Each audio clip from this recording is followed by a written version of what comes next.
Hey everyone, welcome back to the channel. So it's always fun to talk about the markets and crypto actually a little bit because there's always something going on.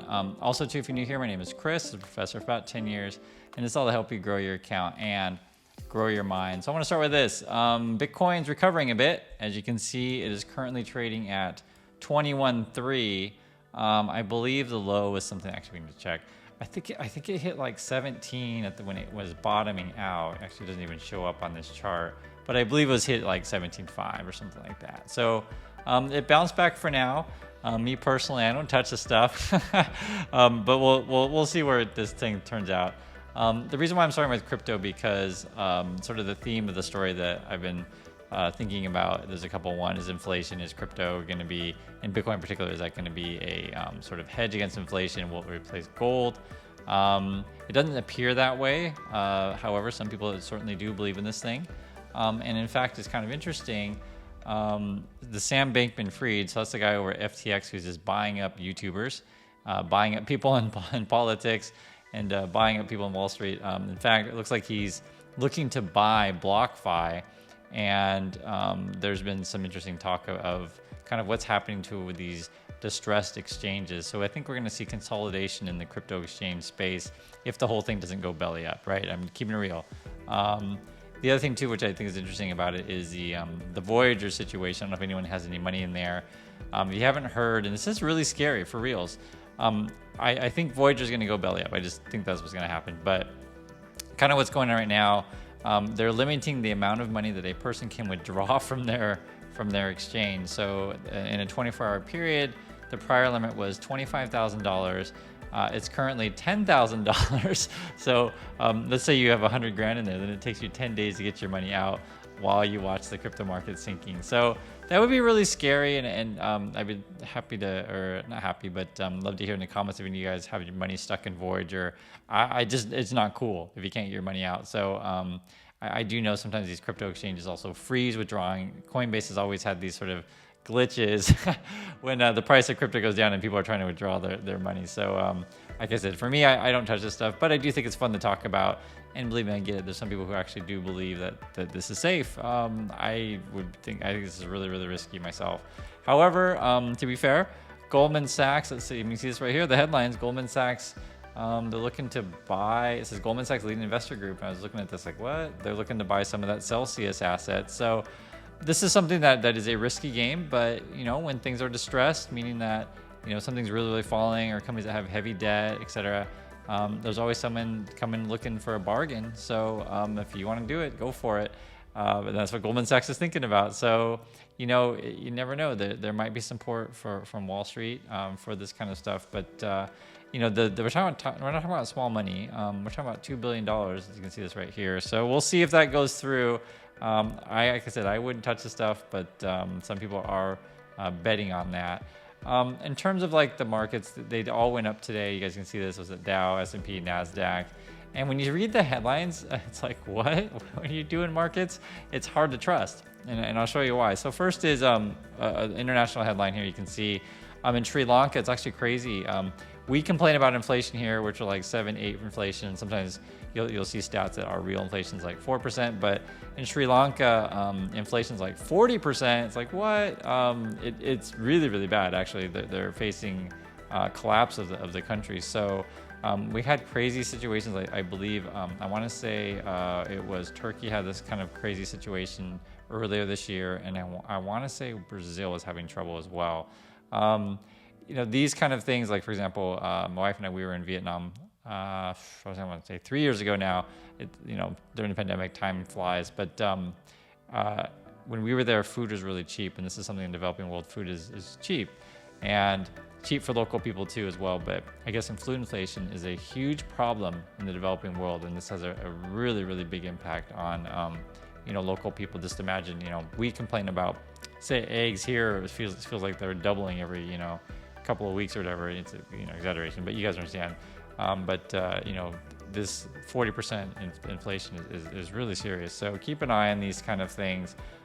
These do have ripple effects around the world, so we're all connected.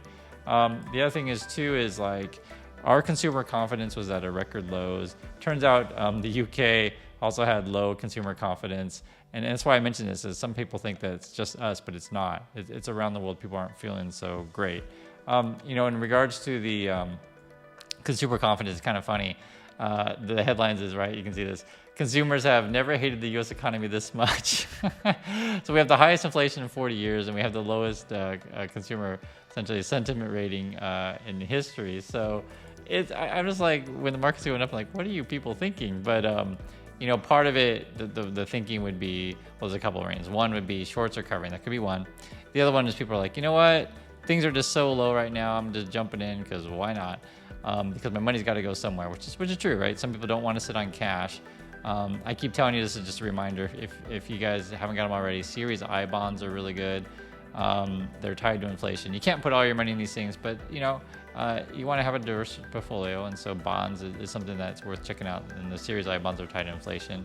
Cash is good as well. And the thing is, which is interesting, when you learn about it in inflation and how these things spiral, kind of what happens too with people is two things. One is, once you start paying people more money, you can't take it back, right? I give you a raise, you're like not gonna like lower your prices down. So essentially, we all get paid more eventually, and that raises the price of goods. The other thing too, I think is really interesting is people buy things ahead of time in anticipation that prices are going to go up in the future, right? So it creates more demand, which kind of raises prices, et cetera. And so it's hard to get this under control, and that's why you would want to raise interest rates so that people have a harder time buying things, because you're raising the cost of money. So like I said, sentiment is low, inflation is really high, yet our markets are up this week, but I don't trust it. It's, everyone can have a different opinion on that, but just when I read through these news and you understand what's going on, it's just like, man, how are you guys positive on these things? Retail sales are down, right? People just aren't so crazy about shopping. You guys know this stuff already. The other thing too, actually we already saw this, sentiment is low. You already talked about that. This one is actually kind of a funny one. Basically, and it's something I hadn't really thought about before. I always make a joke that companies like Affirm, they say buy now, pay later. But I honestly think it's going to be a buy now, pay never kind of situation. So this is another kind of byproduct of this stuff, is where it's buy now, and if you try to refund it, you have a real problem with that. So I think it's going to be hard to replace credit cards. Now, to be fair though, credit card interest rates are going to be really high, and theoretically there could be alternatives to that. But I just think it's too risky of a game, because if the economy does take a dive, you're going to see a lot more credit delinquencies. And that's the last kind of company I would want to invest in, is in a company to where they make money off, say, loaning money out to people, but people aren't paying it back. That's not a business I want to invest in, right? And I'd be curious to your guys' opinion on that, but that's just sort of how I would feel.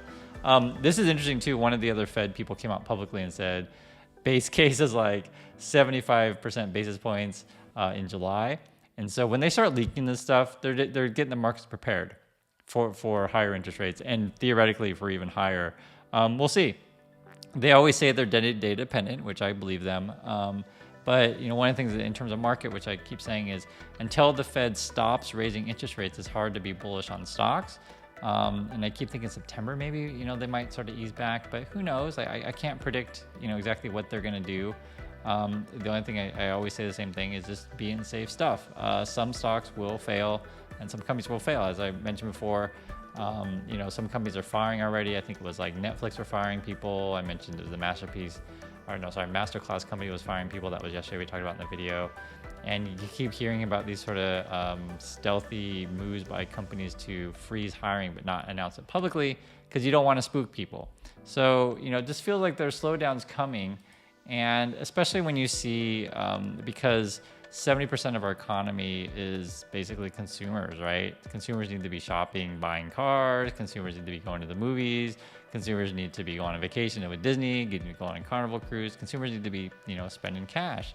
And that keeps our economy moving. But if sentiment is low, that means consumers aren't like so thrilled about spending money, and they may not even have money.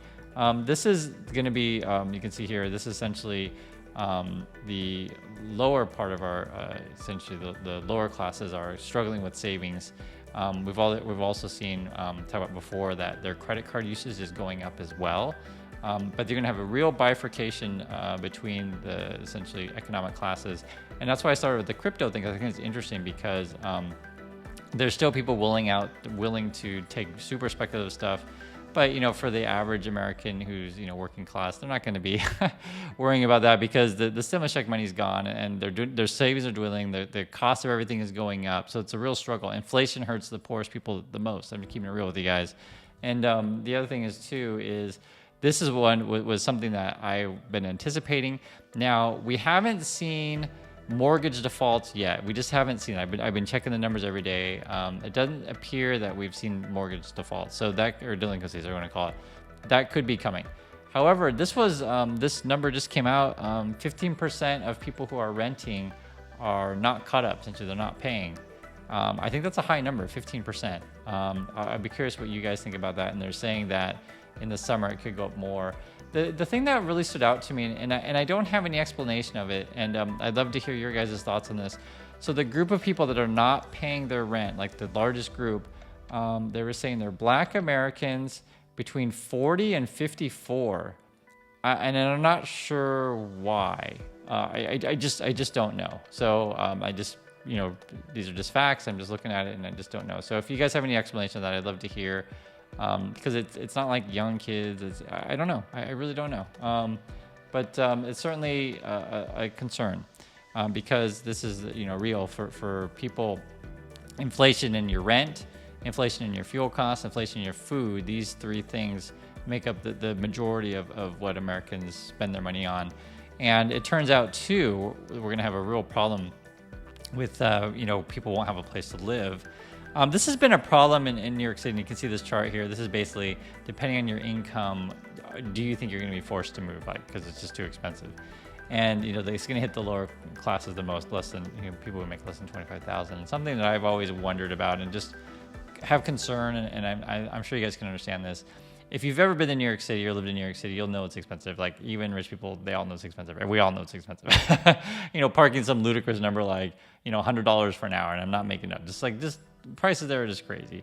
And the thing that's I've always wondered about New York City, and I think it's unsustainable, is in any given city, right? Yes, you're going to have people on Wall Street, but you still need people to mop the floor. You need workers. You need people to cook hamburgers. You need the people to do lower jobs as well. You can't have it's not healthy for society to have just, how can I say, only rich people. It's doesn't work, right? You need people to do all kinds of jobs in society. And the issue is so say for example in a place like New York City, if housing doesn't really make sense for anyone to live there, how does the city function? It doesn't. That's something I've always thought about and wondered, and I'm sure you guys who live in New York City, New Jersey would have some thoughts on this. One thought I have probably is you have some families that have been there for years and years and years, and because of rent controls they're able to stay. Whereas if you're someone new and you want to say move to Brooklyn or something like that, and prices are just through the roof, because you're not you don't have a history there and just buying now and market price. But there's a lot of big city markets like that. LA is like that. I think we talked about yesterday was the median price of a home in LA is $1.05 million, which is a lot. You guys know that. And I laugh because this is all my friends in LA, even if you have a good job, let's say you have a job that pays, a couple $100, $300 or whatever. They even complain that things are expensive. It's funny to hear. And I know to people in other parts of the country, what are you talking about? But, different parts of the country cost a lot more. And then, like I mentioned before, the problem is that things are unsustainable because you can't have everyone be rich. I mean, you have different classes of people, and it's completely unsustainable for lower classes. So this is something that is actually quite troublesome, that people may have to move. The other issue as well, and this is something that's an interesting one, this is the wealth effect. And if you don't know this is, I'm just showing you, it's the basic idea is that when the stock market is up and when our home prices or values are up, we feel like we're more rich. Now, yes, on paper you are, but you haven't sold your stocks and you haven't sold your house, so you actually can't use that money, right? And so then you're more, likely to spend more, right? As a consumer, you just start spending tons of money because you feel like you're rich. When the market is down and the home prices are most likely going to be coming down as well, then you'll feel like you're more poor and things will slow down. And so all of these things put together, I'm just why are the markets up again today? It's our markets are a little bit silly that way. One reason though was that our inflation read was a little bit lower than than we had expected. But consumer sentiment is so low, it's just hard to stay bullish on the economy. So I'm just sharing you my thoughts. I'm bearish these days, but it's just my opinion. Everyone can have a different opinion, of course. And it's funny though, given all this bearish stuff, the last thing is Cadillac's going to be introducing a $300,000 EV. So Tesla will not be alone in the EV space. I mentioned to you guys this before.